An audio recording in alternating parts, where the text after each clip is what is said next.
Yeah, the best part is it gives you the countdown so you can get really ready for it, you know? I love it.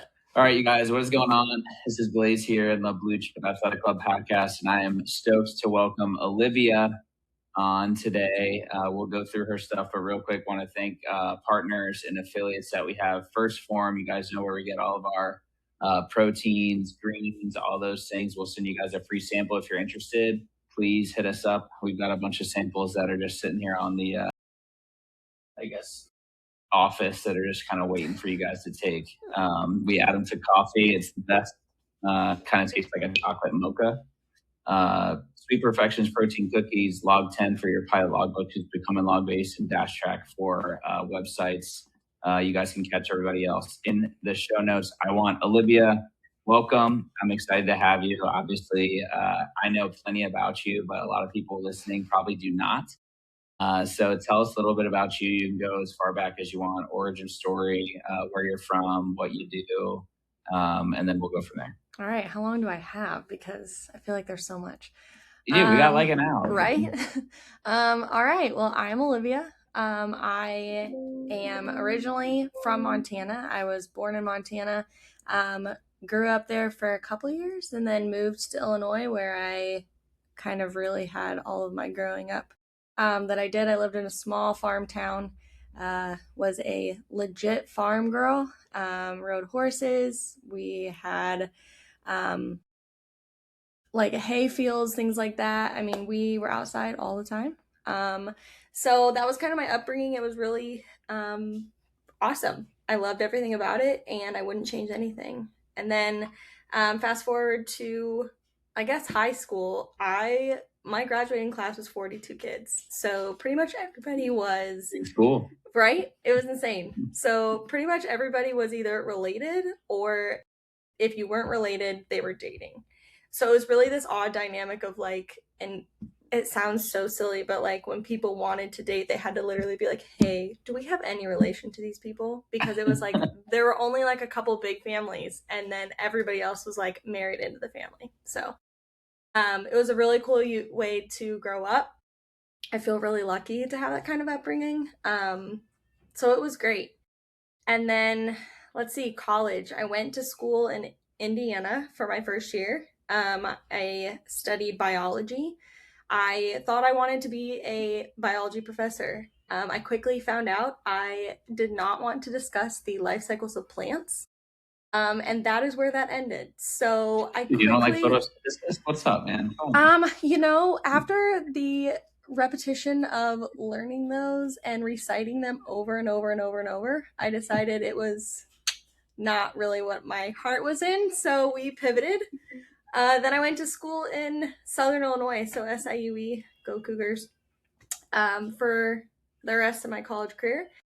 Loved it. Had a great experience. Really found my passion for photography there. I'd been doing photography as I was younger, but in high school and things like that. And then when I got into college, I really started like honing in on that and enjoying the time taking pictures of my friends. My boyfriend at the time was super creative. His roommate was really creative and into photography. So the three of us kind of really honed in on that and kind of created, I would say, more of my passion for what I'm doing now, which was really kind of some formative years and cool to look back on now to see how that kind of all transitioned. Then I met my husband, Christian, who is how I met Blaze, on Tinder of all places. So go Tinder, swipe right. It worked for Dude, us. online dating real 2026. People know. What? I said it's 2026 now. People know online dating is right? a real thing. I know, it's like a real thing. I thought it was hokey. I thought it wasn't going to be the thing. I was actually, my friend put me on it and I was like, this is not it. I don't know why we're doing this. This is silly. And lo and behold, I found my husband on it. So it's great. So met Christian, moved down to Florida. He was in flight school, did flight school. Then we moved up to Michigan, to Detroit, and lived there for 3 years. Got a quick transfer a year early from Detroit down to Jacksonville, Florida. And we had our first baby right before we left, Jackson. moving to Jacksonville. It was not meant to be that way. It just, we loved the name, and then we found out we were moved to Jacksonville. So kind of a, I guess, funny coincidence, but That's yeah. fate, dude. That's fate. I Man. know, right? So that ended us in Jacksonville, and the Detroit and Jacksonville are really where my like photography business really took off. So both of them are going to be very special places for me, I think, for a very long time. So yeah, that's kind of the butchered version of my story from start to finish. That's okay. It's not butchered for sure. And I think I've talked to you about this before too. I've got photography passions as well. Actually did like advanced, or I think it was AP studio art at the time in high school, and really enjoyed that. I like film photography. It's probably my favorite. Like actually working with images in the dark room and doing the whole thing. See, I've never done any of that. I think that's super it's definitely cool. a passion of mine as well too. Yeah, that's awesome. It's definitely a creative but yeah, dude, spot. tell me like what I mean, I know what you do now with like wedding photography and I guess general photography, but like you got into this field, and dude, talk about a market that's like blown up with the era of like social media and all those things. Like what is how does that fit into the life of you as one military spouse, two as somebody who's a new mom, and then three just as like trying to work your way into that market that I feel like is really, really tough to kind of get your foot in the door?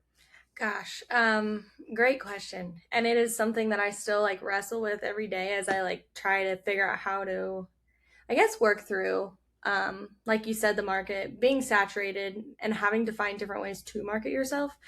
But it's also been one of those things that it's been one of the parts that has been a surprise, but that I have enjoyed the most because I'm able to kind of try stuff out, see what works, and roll with it from there.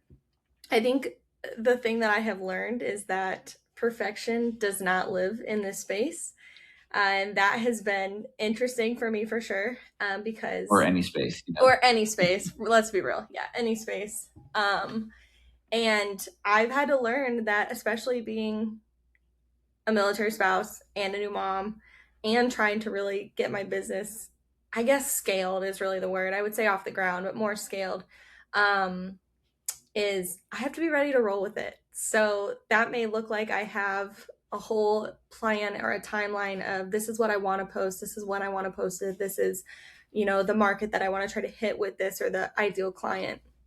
And I really have started to realize that something is better than nothing. And I have to be okay with that in this season of life and know that sometimes showing up is enough. And I feel like that translates into a lot of things in life. But it has really hit home for me, especially business wise, in the last year for sure. So, yeah. Well, ironically enough, like you're speaking to a point that I feel like a lot of entrepreneurs have, where it's like maybe you launched the business or you started doing this thing before you were in this situation, and then you have a life event, i.e., having a kid, getting married, moving, something else that happens, and I don't know if it derails is the right word, but that shakes up kind of what your reality is, what your day to day looks like. Oh, yeah. And then you have to find what your new norm is. So you're almost like just morphing the thing, which is ever changing, and then trying to figure out how it now fits into your life, because not only have your priorities shifted, your time, your effort, your sleep, for you probably, or lack thereof. Yeah, dude. Yeah, I feel like it's just something to really point out, to be like, hey, like your seasons change and that's okay. But because you're an entrepreneur, you can change the way the business operates too, which is something that is pretty nice, right? Right, for sure. I think that that's something too, like over this last, I guess, season of, I mean, Jackson just turned 1. So really this last year of, and I guess to say that as well, we kind of always joke that Christian and I have never done anything in like a small stepped way. We met. Go big or go home, dog. Yeah, literally, always. It's like, we always joke, we bought our car long distance. We've bought both our houses without seeing them. We show up the first day. It's like those kind of funny things. But then it's like, you know, we move, we get married, we get engaged. It's just everything happens in such a, what I would feel like is a condensed timeline for a lot of people. Um, and I have realized that it's not really, if I would have said this before, I would have felt like it was maybe crazy. And now I've realized that it's not crazy or necessarily condensed. It's just the crazy roller coaster of our life, which then has really kind of transformed into like my business and realizing that we are ever changing every day. And so my business is therefore ever changing every day. And tomorrow may look totally different than today. And it's me figuring out the when I can fit things in to benefit my business, but also working them around our life. And, you know, that whole, you know, your life changes and then your whole routine changes. And being able to do that as a mom for one, but also as a military spouse, which, as you know, more than anyone too, is military life changes daily and you never know what's coming. And so being able to pivot on that and look at it as a strength versus a hardship, I feel like is the mind shift change that, especially as an entrepreneur, has to happen. Otherwise it'll eat you alive. Yeah, the other thing I feel like that's important to point out is like you've got to have all of the things, I don't know, more balanced too, right? Like Yeah. your home life, your work life, your, you know, other priorities, seeing family members, traveling, all those things kind of become more and more prevalent. You know, nobody's getting younger here, Right. unfortunately. It's not the curious case of Benjamin Button, you know. Right. I'm sorry, you So mean it's like, you know, parents are, backflips and you know your bones whoa, just whoa, don't whoa, whoa, magically like heal whoa, themselves? whoa, whoa, whoa, whoa, whoa, dude. That's a fluke. That's a fluke. It was a fluke. It Um, was a fluke. but yeah, like it's at the end of the day, like parents aren't getting any younger. Yeah. Like you only get so many times where you could potentially go and see them. And the Right. number becomes more and more limited as we get older. Right. And I think that like taking that into consideration and being like, oh, hey, like Jackson's only going to have X amount of time to spend with grandparents and be able to do these things. And then you're stretched in multiple different directions, you know? For And sure. I'm curious, like, you're somebody who we've talked about it before, like sports and athletics and moving and stuff has been a big part of your life as well. And a lot of people I talk to, expecting mothers and then postpartum moms, have had like varying degrees of success in their training regimen, whether that's before, during pregnancy, after. Like, talk to me a little bit about that, like how that's kind of morphed throughout your life, and then Yeah. what your, I'll call like archetype of character is at now in your own kind of health journey too. Yeah, for sure. Like you said before too, like health for me, the health journey and fitness in specific has been so important. You know, I grew up, we were constantly outside. I was in sports growing up. I, you know, what ran cross country, track. I was competitive in horses. So I had this really like competitive nature growing up. And I am so thankful for that because it taught me so many things. But I think the thing above all of it that has transferred throughout my life is the ability to take on something and figure out how to make everything a priority when it needs to be the priority. And I am feel like fitness and those sports in particular really helped me hone in on that as I got older and now into my own fitness journey as a mom and somebody that moves and you change your, you know, location, you change your gym, you leave your gym family and all those types of people.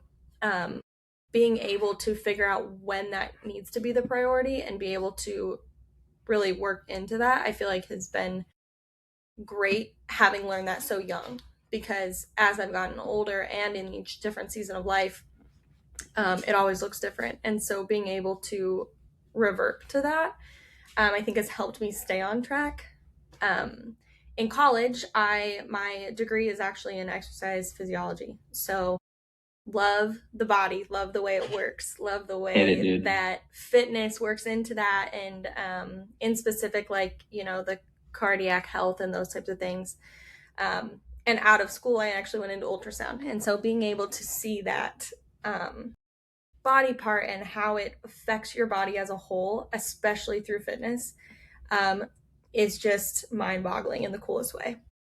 And so being able to see kind of the start of it, about learning about it, learning about how everything works, and then actually being able to see real life anatomy as that works through in my job just kind of started fueling a fire underneath me personally, to make sure that I was in the best shape that I could be in for my kids, essentially. So knowing that as I get older, seeing all these people and the way that their bodies and the shape that they're in as I'm scanning them and evaluating them and helping diagnose the things they've got going on, and knowing that there's X amount of things that are totally something that we can control. And so seeing that really kind of jump started that. And then getting pregnant, it changes everything, because from the very minute you find out you're pregnant, your whole life revolves around building this human then. And a huge thing for me was preparing my body for that. Not only just have or creating the child, but then also being able to have the baby and my body be ready for that, because I know that the physiology of the body is so, it's like Super Bowl for a mom. So being able to do that and train through that was huge. And a lot of the stuff that I did was low impact, but it was something to move my body and prepare, my core, and even silly things like getting up off the floor as you get larger and you become disproportionate in your weight and stuff like Super that. tough. I think that a lot of women don't think about the simple things of, my working out was not necessarily lifting a ton of weight. It was, how can I functionally move throughout my day to be able to benefit my body and then not create a new issue, especially with all the weight that comes on with it. That was something I was not prepared for. So having all that weight and then having to figure out what to do with it was a whole new chapter for me in itself. So yeah, for any dudes that are listening to, or like, oh, dude, I just don't get it. Like, I will tell you a way that you could get it is strap a 10-pound medicine ball around your stomach and go try and live. Just like do day-to-day things. I'm sorry, 10 pounds, sir? I'm saying if it were just the baby who comes out in and around 10 pounds, okay, like that's 10-pound fair. medicine ball here, like This is fair. This obviously is fair. like weight fluctuates. Some people lose weight in pregnancy, This is, the body's weird that way. It is crazy. It is so crazy. But even like just from a space and like understanding like what you're dealing with, like just sitting down, like, dude, I've been wearing a fanny pack because I have 2 broken feet, by the way. And because I need to like store all my things, and in that I'm like, dude, this thing is in the way when I'm sitting down, and it's like this big, like 4 inches wide by 3 or 4 tall. So I'm like, geez Louise, like I'm now imagining having this medicine ball. And I've done this. I've done a workout with somebody who is actually training with us. Yeah. She was 8 months pregnant, I believe, when we did the workout, maybe 7. And I did the whole workout with a 15-pound medicine ball, like in my shirt to like, do it with her, Yeah. And dude, awesome. Oh my God, I was growing on an erg, and I was like, I cannot believe that I'm doing this right now. It's so hard. I'm like bear hugging this thing and trying to make it happen. And I had none of the hormonal stuff going on, clearly, because I was not actually pregnant, So it is something to consider for anybody who doesn't get it. It is quite wild how like you adapt to it. And I think that like looking back on it, it is crazy how you like adapt your daily life of like silly things of picking something out of the washing machine, like doing stuff like that. You just have no idea, and then you are pregnant and then you're not, and then all of a sudden you're like, whoa, this is crazy. Like I've been doing this for what, almost a year, and it's like totally different about the way that you like change the way you do stuff. It's wild. Yeah, the body's just able to teach itself, Literally. It's crazy. Yeah. It's crazy. So what is the deal? Like, you started this photography. Sorry, we're going back to photography now. I know we went down kind of like a rabbit hole with pregnancy and moving and all those things, which we'll definitely probably end up coming back to. But I end up getting curious and then squirrel brain back to initial questions that I had. So we were talking about photography and your start in photography. Were you interested in photographing people? What was kind of like your medium that you started with, and then how have you now landed on like, oh, dude, I really enjoy doing wedding photography, photo shoots of couples, like some Yeah. of those things that I feel like are a little bit more niche now, Yeah. to where you're landed in the year 2026. So I think it really started out with I was actually photographing baseball, of all things. My brother played competitive baseball, my dad was a coach. We traveled all the time, and it really got to be one of those things that I wanted to take pictures of people playing and their action shots and things like that. So that's really kind of where it started. And then it morphed into, as I got into high school, friends who were graduating. And so because we were such a small high school, I knew this 42. literally 42. If this tells you anything, I feel like this is such a small school thing, but like band was cool. Like everybody was in band because band was cool. Well, So you needed all 42 of you to be able to play the no, band, you know? literally. So our entire high school, so freshman through senior, was I think it was like 162. I think was like our whole like high school. And by the way, we were in a building with pre-K through 12th grade in one building. So like we saw the preschoolers daily. Which again, the coolest dynamic ever, being able to like watch these kids grow up, and like now even seeing them and seeing how like they're adults now, and I'm like, what the heck happened, because they were these little tykes. But anyway, that's here nor there.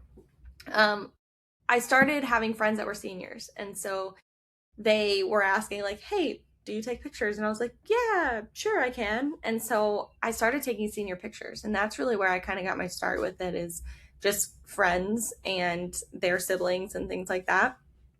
um, and then it kind of morphed into, of all things, newborn pictures. So we had a lot of friends in the area that were having babies, and I had a camera. I had a nice camera, and I obviously didn't know crazy what I was doing, but I knew enough to be able to take them. So I started doing newborn pictures. And then when I went off to college, and my boyfriend at the time and his roommate were so creative. And so it then turned into taking pictures of like cool things on campus and creating kind of art that way. And they were also soccer players. So I still got that fundamental part that kind of got me into photography by taking some action shots and stuff like that for the team. And just on my own, but just kind of reaching into that. And that's where I feel like I really started to hone in on like the portrait type of photography, of wanting to create that um, ideal photo and get somebody in a spot where I could get the angle properly and work with the light and stuff, and all more of the technicalities of photography. So once I did that, then it was kind of stagnant for me for a while. It was kind of whoever I could take pictures of, whether it was seniors, or some engagements of my good friends in college, um, and just friends, honestly, at that point. And then when we moved to Michigan, what really, really jump started my business, and it will forever be my favorite thing I will ever do with photography, is flight line photos. So flight line photos, for anybody who doesn't know, are basically an opportunity for families who are in a unit in the military to be able to go out on the flight line with the aircraft that their loved one gets to be in and work on every day. So it's a cool opportunity for families to have family photos, but in something that is really specific and special to their family, especially being at that unit. So the ombudsman at the time posted a thing on Facebook and said, hey, does anybody know of any family photographers or anybody who is willing to do pictures for us for Flightline Photos as a volunteer? And I was like, sure, sign me up. I am not a professional, but I would love to do it. Get reps, And baby. right. And I had 19 families that first day that I ever did this. And You got good quick, dude. so quick, so quick. I learned a lot of things that day, and it totally changed photography for me in the coolest way. So I went from feeling like I was a hobbyist to then doing that day and being like, I want to do this. And so that's really what jump started my business, like for real as a business. And for the next couple of years while we were in Detroit, I did flightline photos every year, and now I do them down here in Jacksonville. And it's kind of become my thing where it's something I love to be able to offer to the families, because I know how special those photos are for us, and to be able to cherish this time in life, because although it feels like forever some days, it's such a small, minute chapter of all of our lives. And so being able to capture that for families is just really special for me. So flightline photos kind of morphed into then family photos for all the families that I met during flightline photos. And that is what, kind of moved my business forward. And then I did a couple of weddings. I did a surprise proposal in Detroit. I put out a model call and I said, hey, I need some couples photos. And one of my brother's best friends from college reached out to me, who's in Indiana, and he said, hey, long shot, but my wife's sister, her boyfriend is going to propose, and I think that this would be the perfect opportunity. I said, love it, put me in touch. So he did, and that ended up being my very first large scale wedding that I ever did. I did their engagement, and then I ended up doing their wedding, and then I ended up doing their newborn photos. So a really cool progression of being able to see families, from start as they grow, which has been really cool. And then that wedding led me into a relationship with one of her bridesmaids who was then getting married, and that kind of jumped me into my next big wedding. And then from that point on, when we moved down to Jacksonville, I just really knew that wedding photography is where my passion lies, other than flightline photos. But being able to capture people's stories from start to finish and enjoy, letting them enjoy every moment of their day and capturing that. So when they look back on their day, they can see, from start to finish, just the big moments, of course, but all the little tiny moments in between that, we don't even think, or we don't even see until we look back at our photos and we're like, oh my gosh, I didn't even sit to see that. And that is what has really driven me since moving here, to really niche down into weddings particularly. So yeah. Yeah, it's funny. I feel like it's following the breadcrumb of like saying yes to things that maybe you aren't ready for, but are just willing to try. And whether those are paid events or free events or whatever, just being like, yeah, I'll give it a try and I'll do my best. And then being like, oh yeah, that then led to this opportunity, which led to this opportunity, which now you learn something about yourself. And then you're like, before you know it, started at flight line photos or, photographing soccer and baseball. And now you're all the way at like, hey, I'm doing weddings now. We're booked out for X amount of weddings over the course of the next year. And like I need help now because things are starting to get big, and you got to set the guardrails in play too, because it's like, hey, we have family things that we want to make sure that we're doing as well.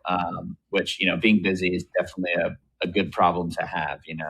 Right. But it's funny that you've talked about this progression of things. And I feel like for me personally, and something that I'd echo to anybody listening who's an entrepreneur is like, dude, just follow the breadcrumbs, man. The things that get you excited and light you up. And it's okay if you're a little bit nervous to go do the thing. Like if you're getting paid $0, like, dude, who cares? What are you like, out?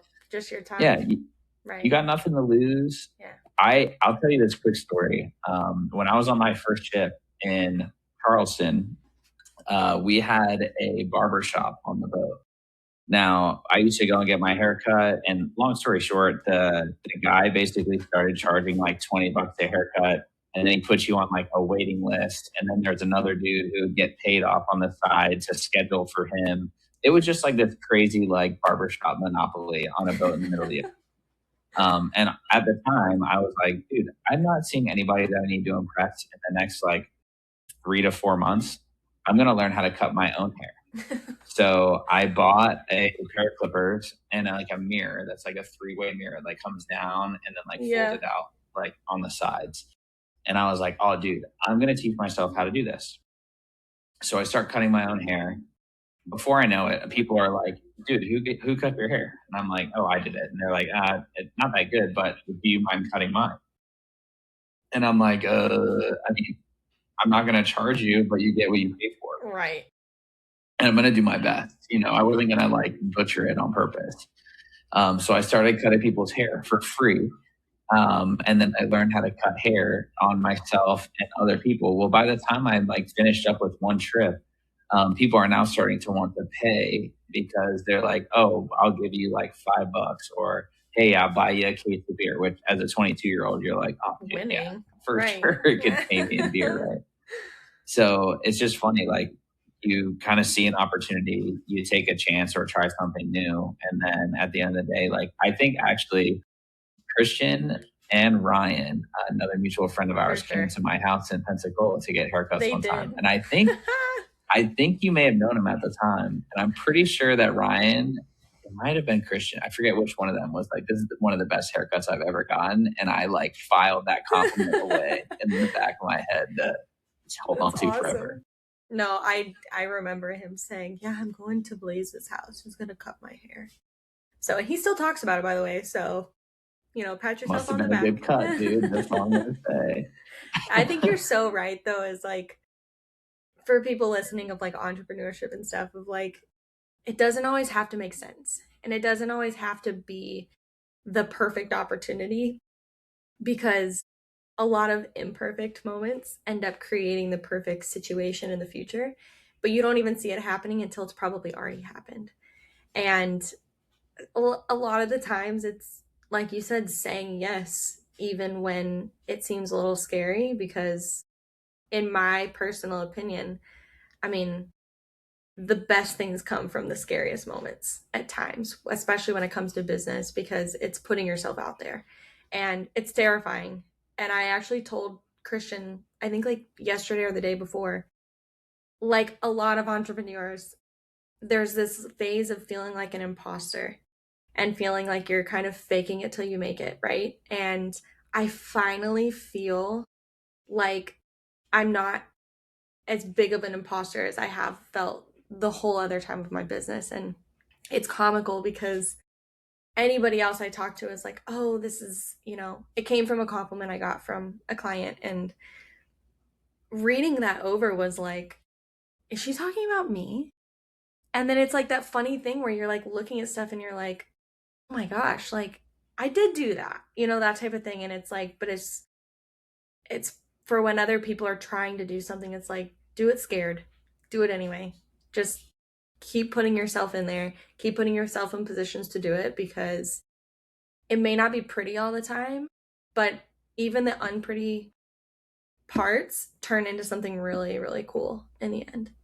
And it just keeps morphing, which I think is the best part about being an entrepreneur, is seeing how, like you said, following the breadcrumb and seeing something at the beginning and then watching how it's created this cool thing over here type of thing. Yeah, at the end of the day, it's all made up. And none of it. 100%. Like, dude, we built, logo AI, if anybody's looking to build a business logo, I spent like $100 and we got this whole thing. And then and now it's the whole piece of your business. That's what I'm saying. Yeah. And then it's like, you just try it and then you do it. And then I was like, the worst case is it crashes and burns and I learned something new and I learned that thing's not for me. Yeah. Or you figure out a new avenue to take it. Yeah. And you just always being willing to morph and shift and do something different when you have a kid, when you get married, when you relocate, whether that's a military move or not. All those things I feel like some people could look at as a setback, but if you have the right attitude, it's an opportunity. It's an opportunity to meet new people, to grow professionally, to start over. Sometimes it's really helpful for other people to be in a new group where you're like, you don't feel like you're like tapped out to where this is like as big as I can be in this community of people.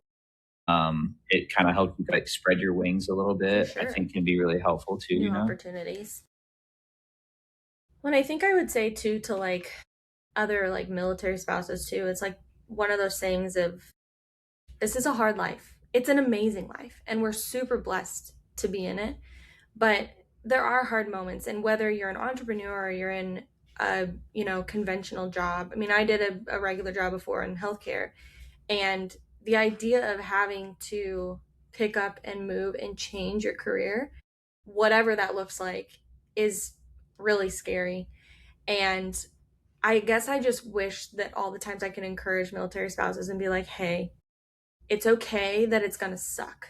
But like any job, you're going to find things that are really amazing about your job, and you're going to find things that you really don't like. But it's important not to pin that on your lifestyle as to why it's that way, because our outlook is everything. And especially as being in the position as a military spouse and having to relocate and change all those things, is being able to shift that mind frame from it's their fault as to why I'm having to do it, of how cool is it that I got to meet those people and have this experience, and now I get to move somewhere else, and this is something I now really love about this, even though I miss this tremendously.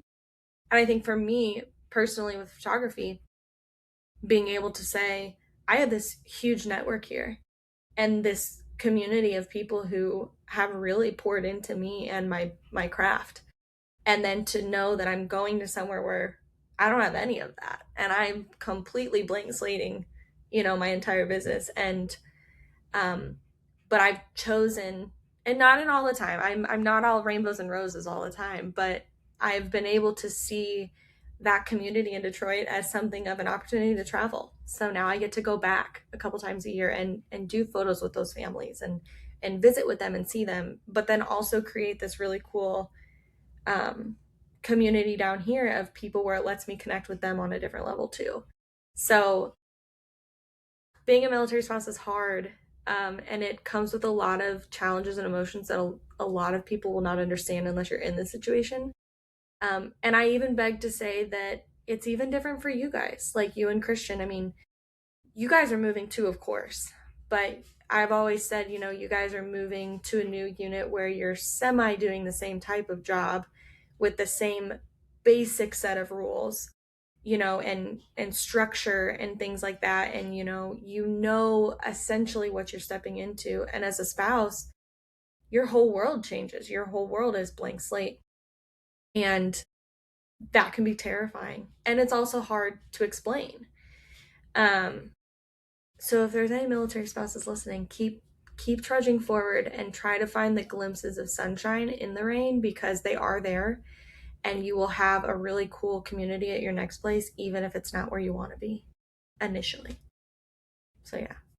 Yeah, I feel like that's good advice too. We also, it's not really discussed. There's probably been under, as of the year 2026, 5,500 pilots ever in the Coast Guard, right? Wow. And we're part of a community that is incredibly small. For sure.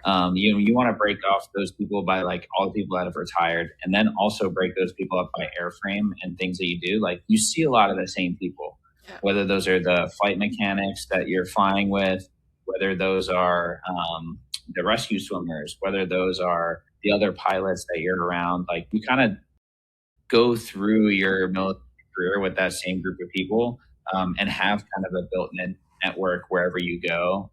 So I can echo the point that you're saying of like when we moved from California to Florida, I already knew 15 people that we'd be stationed with. And it was like, oh yeah, you walk into work and you like, oh hey dude, like good to see you. And a lot of times, like unless the spouses were super involved and were able to like meet those same people, they're walking into a position where they know nobody. Oh, by the way, their gym community's gone. Their grocery store that they go to, where they knew the lady that checked them out, is not there anymore. Like the route to work changes. Like there's all those things become abnormal. Whereas like we are kind of being plugged in as a cog in the system where the job description is predetermined. You kind of know exactly what you're getting into. And then you're seeing some familiar faces, which kind of help the transition, which is a benefit of our service in particular, which I think sometimes the spousal network does a really good job of, but sometimes units don't really hang out, and that's a real thing too. For sure. Makes a big difference. Yeah, I think like you end up being in a really unique position where you can form really, really close bonds. And then you have to be okay with the fact that they're going to disappear. You may see somebody like 10 years from then and you'll be like, catching up and seeing things kind of as they were, but it's definitely a unique lifestyle for sure, especially in our community being so small. Well, and I think to your point too of it being so small, I mean, that is also the beauty of it though, is like you said, you plug into work and you're like, oh, I see such and such or whatever. And I think as careers go, the more people you meet and then the less isolating each move gets. Um, I mean, even for us from Detroit down to Jacksonville, one of my really close friends in Detroit, her best friend was here in Jacksonville. And she also happened to live less than a mile down the road from our new house. So it's like, it was this instant connection there that helps. And I think that that's something totally unique to, especially this, the pilots and the air station family within the Coast Guard, specifically, is it's a cool environment that we get to be in for sure. Yeah, and it definitely is unique. Yeah, For sure. so tell me, like, it's what's today, June the 23rd, 2026. What's next for the photography business? I guess for your personal, I want to talk a little bit about like personal health journey and goals. Maybe Yeah. you can put something out there too Yeah. of things that you're looking to kind of do. And then things that you're kind of be like, oh yeah, like this is how we're going to continue to grow, whether that's you personally, professionally, or with the family as well. For sure. So I think definitely I'll start with fitness because it has been a roller coaster, like it is for anybody, their fitness journey. No fitness journey is linear by any means, but Welcome, dude. My scooter's parked right next to me, right. So I think I'll go back to when I was pregnant. It, became really important that I work on creating a home for this kid inside to make sure that it was the best possible place for them to develop. And then as we got closer to him coming earthside, it was okay, now I have to get this child out. So I need to best prepare my body physically to be able to do that. And then to be able to bounce back and be mom right away. And so I was really focused on that. And one of my huge goals while I was pregnant was to be able to run a mile nonstop, no walking, at 36 weeks pregnant. And I was able to do that. And I feel like that's just another little shout out for people, like, set a goal, like, especially when you're pregnant, like, it can feel like such a marathon, but it's also such a sprint. So set a goal of something fitness wise that you just want to hit, because the feeling that I had when my phone showed a mile, I was elated. It was like everything. And then once Jackson came, life got crazy. We had this baby. We were trying to figure out that. And then we were moving on top of all of that. And then we moved, and all of my, like you said, life change, you lose your gym, you knew all that stuff. And so I was really starting from scratch of, okay, well, where do I even go? Where do I even go to work out? And now where do I go to work out while I have a baby and my husband works odd hours? So now how do I fit this into here? And I'll be the first to tell you, I have not been great at it. But I have also found that in my definition of movement, I don't have to go do an insane lift to get exercise. And I think that's been a really big game changer for me this last year of getting out and going for a walk and taking the dog and, sweating and doing that for 45 minutes to an hour that's sometimes good enough, and that's okay. So that's really kind of how that's morphed into there. And I think right now moving forward is, recently I just started working out at base again, and so getting comfortable going back to the base gym and being able to take Jackson with me, so that I can go to work out and I do not have the excuse of what do I do with my child. So he is coming with me, and I started working out there, and my goal is to work out 3 times a week. So physically going to the gym 3 times a week, on top of, my walks and stuff. So that's my held accountable point here. I'm really trying to do that because You heard it here first. You heard it here, and everybody can pin me on that. That is what I really want to do, because I know that I want to be more toned, more fit, because I used to be that way. And so I know what that's like. And although my body is totally different, I know that I can improve that for sure. So that's kind of fitness wise what's next. I'm just trying to get in a routine and get to the gym at this point.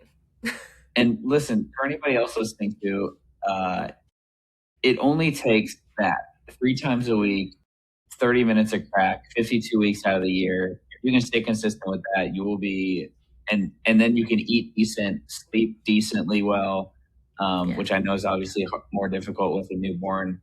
But if you're eating from the outside of the grocery store, you're training 3 times a week for 30 minutes, you're walking, you're getting some sunlight, and you're sleeping okay, your health is going to be, you'll be in the 80 or 90% Right. like in the United States easily. Isn't it so funny how those such simple tasks is like really all it takes? It's just those couple little things is really all it takes to like prolong, number one, your life, but number two, your health like will skyrocket. It's amazing. Dude, if I could tell you how many hours I spend uh, trying to help people realize that fact Yeah. versus like the amount of time I spend like writing a program and doing those things, it would be not even close. Like, I'll be the first person to tell you, like, for most people, if you're like, oh, I would love for you to write me a program, I'll be like, dude, go have ChatGPT write you a real program. Like, Yeah. it'll do a great job. If you were like, hey, I want to work out 3 total body workouts, 30 minutes. I want to target this, this, and this. I want this to happen. It'll be great. But you know what it's not going to do? It's not going to check on you. You're not going to get any of the human connection. 100%. It's not going to tell you, hold you accountable to that goal as well. Like, there's other things that are intangibles that aren't going to happen with that. And for the most part, like, everybody knows AI is out there. So if it's there, you know it's there. You can use it for that. Like, why haven't you gotten there yet? You know. Right. And I think it's important for people to be like, oh, it's really just like, I need it to matter, because that's the reality is people invest time and they invest money in things that they care about. So if you're able to be like, hey, this is something I care about, and that's how you kind of do it, and you set it up for life. And oh, by the way, you're showing your son, your family, that that's something that's important to you, because you want to get on and off the ground with him. You want to be able to play with him. You don't want to be the parent who can't throw a ball. And oh, by the way, like, one day when he has kids, you want to be able to play and hang out with them too, and not be stuck in a wheelchair or unable to, move or do those things, and enjoy your life too, right? Imagine a life where you couldn't ride a horse if you went back home. That would be probably pretty sad for you, right? For sure. No, I think definitely. And, even just the little pieces of like you touched on there, like being able to show him too of like, hey, 3 days a week, you and mom, we're going to the gym. We're going to go hang out and mom's going to put the music on and you're going to play until you can actually do something of this nature. And I'm going to do this because not only is it good for me physically, but it's good for me mentally and it makes me a better mom for you. And I have to repeat that to myself many times when I do not feel like going and doing something like that. And I'm like, this is good. He needs to see this too. And even if he's going to sit in a stroller and cry the whole time, he will someday realize that this is good. So that I think is the biggest challenge there. But cool to be able to create that legacy though, starting from such a small, point, and then working him into that so it becomes his normal too. For sure. And more is taught than taught, right? Like, he's going to see your behaviors, your habits, and then kind of emanate that instead of just do the things that you say. That's kind of how it always is. Right? For sure. Yeah.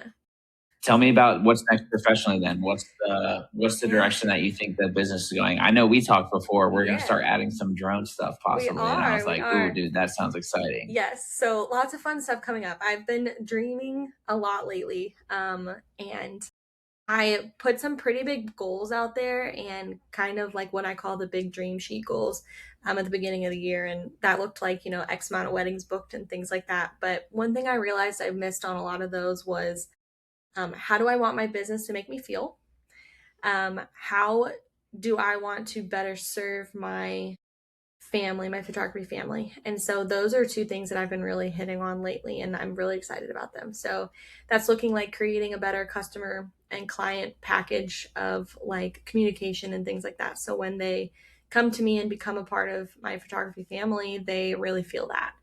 And so that's looking like, welcome boxes and, just personal touches of cards in the mail and those type of communication type things. I'm very big on wanting everybody to feel loved and feel included. And so that is kind of my love language on being able to do that for my business. So I'm really excited to kind of venture into that.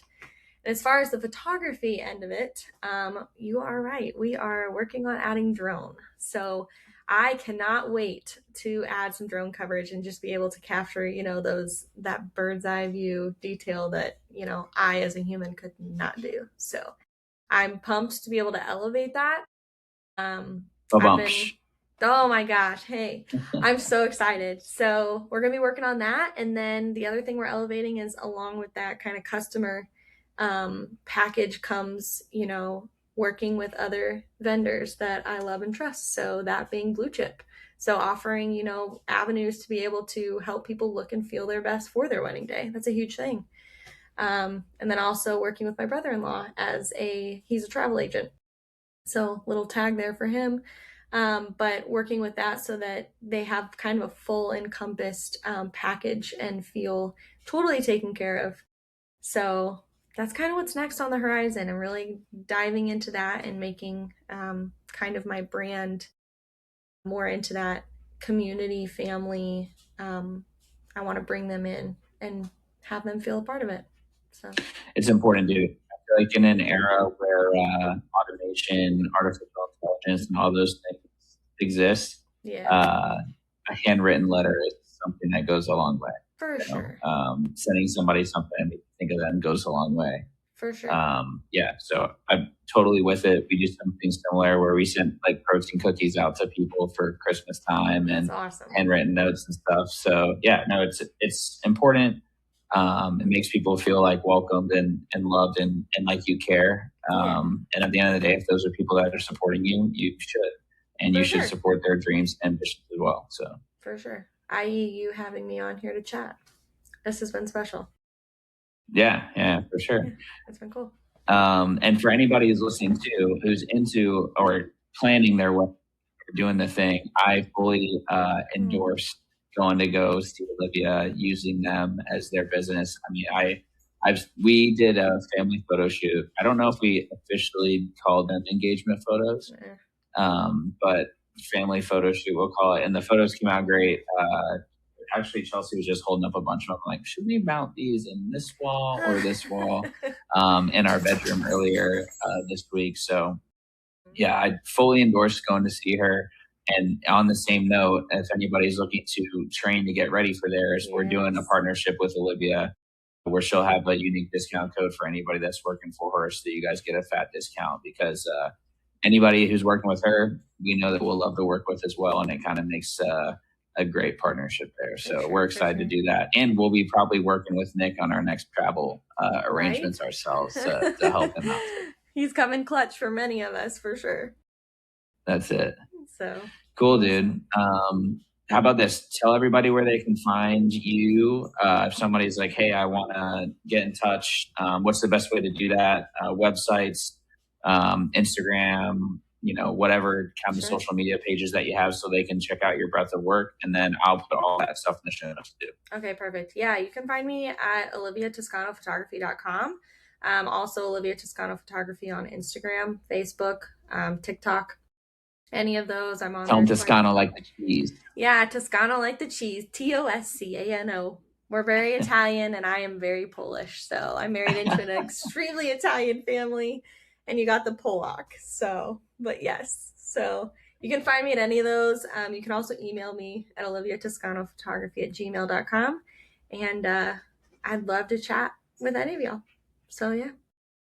Nice. Well, thanks a lot for coming on, dude. Again, I'll put all of our stuff in the show notes. And then, yeah, it was fun. Yeah, for sure. All right. Sweet. Remember, you guys, you don't stop playing because you get old. You get old because you stop playing. We'll see you next time. Peace.